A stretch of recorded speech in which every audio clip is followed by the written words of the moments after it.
Hey there friends, happy birthday. Today I bring you a review of a very interesting new airsoft product on the market. It's very hush hush, very top secret. Except it's not, because I'm gonna be showing you everything right now. So, welcome, you're getting the first peek. That's right, this is not a mystery box. This is a new airsoft product to check out, but I'm still gonna unbox it and I'm gonna break it down and let you know what I think about this new thing. But anyway, time to open it. And what am I gonna use to get into this package? These are hand-forged nails. Someone in the Discord asked if I could use hand-forged nails to open up a package. And well, I happened to just find some laying around and brought them back with me. I hope the house doesn't fall down. Time to use them to open up a box. I probably only needed one, but it was fun pulling them out. Here we go. A nail should be cheating.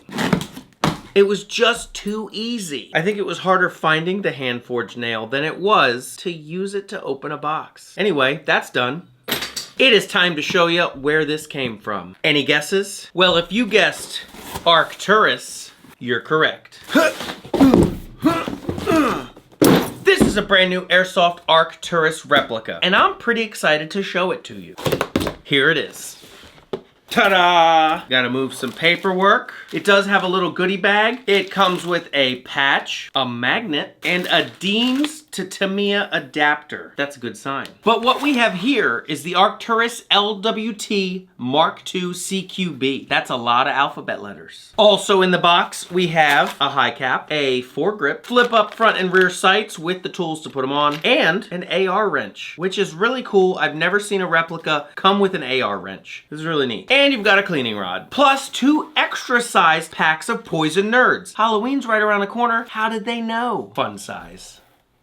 Moving the box out of the way, and I know what you're thinking. At first glance, this does look like just another Airsoft M4. And well, yeah, it is an Airsoft M4, but there are some details about this that you should know before you go judging. First off, it does do the thing. You gotta know that's the first thing I look for. And inside is a rotary hop-up. Also, it does come with this giant tip on it. And inside this thing, it looks like there's room for a tracer. Couple other things to note. This is all polymer, but this is a reinforced polymer and it bends more than breaks. It does have a plastic grip, but it is stippled, and a plastic stock. Now, the stock is something I want to point out because I found this to be really easy to use. There is a little knob on the back. All you do is turn that little knob and lift. And then you see your Dean's connection, which is why we had a Dean's to Tamiya adapter. And then to close it, just like that. Another thing I like is the dual sling points. There's front and rear sling points, but they are ambidextrous. This is a very heavy duty metal sling point. My rear sling points always have to be heavy duty. I don't trust the cheapies. And then you have spots for QD sling points on the left and right up here, right there,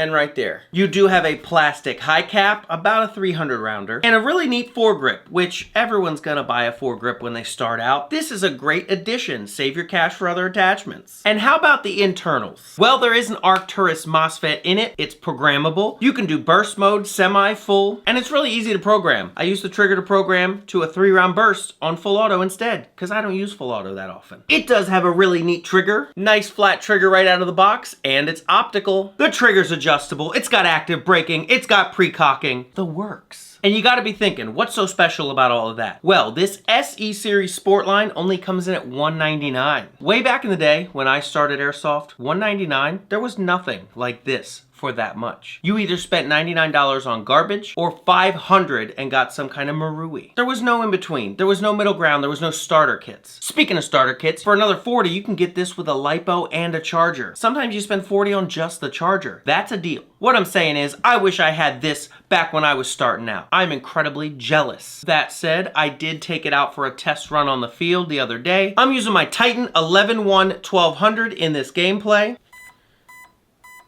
Hear that MOSFET? And well, let me show you how I did with it. All right, today I'm using the Arcturus SE Sport line. This thing's got a lot of features. Let's see if I can actually get some people with it though.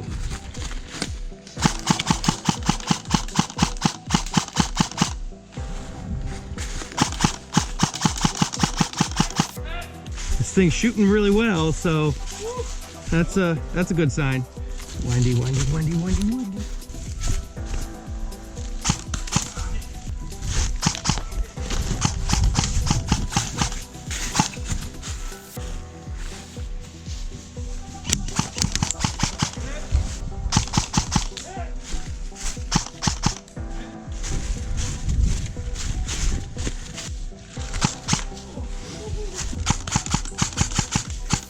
So as you can see, I did really well with this. It was pretty snappy and had a great report. This turned it into some kind of amplifier that made it sound really cool. The one thing I will say that was a bit of a downside, but not a negative. In between games, we took a break, got some water, sat around and talked. You know how Airsoft is. 99% of it is just talking about Airsoft. And in that time, the MOSFET shut itself down. I didn't know that, and I took it out to the field, and this happened.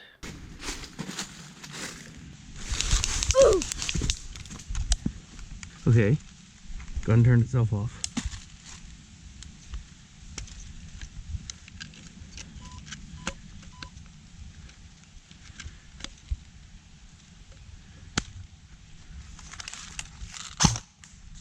So as you can see, I was under fire, I was in trouble, and I had to open up the quick opening battery compartment, unplug the Deans, plug it back in, and it was ready to go. It did chrono in at around 400 with 2s. I was using 3 2s during my gameplay, and they sailed pretty darn far. Overall, I was happy with its performance, and I really appreciate the strides that these manufacturers are doing to make starter airsoft kits for new players at an affordable price, especially something that comes with as much as this does. I could have easily spent $199 back in the day and picked this up and been great on the field. Instead, I had to work my way up with some crap. So if you're just starting out, this might be for you. But let me know, is this something that you would use? I happen to really like that color. The gray really stands out. But that's it for this unboxing and review. Let me know in the comments below what you thought. And since you're still here and still watching, it's time to prove it. Answer this question that she's about to ask. What's the worst Halloween candy? Oh, geez.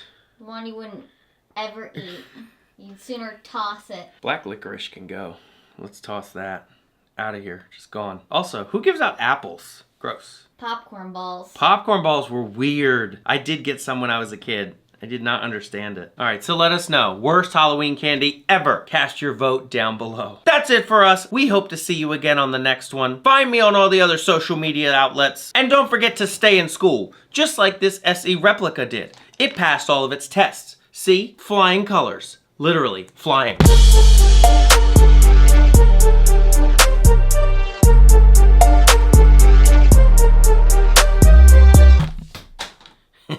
That was some good jokes. But now I gotta go pick that up.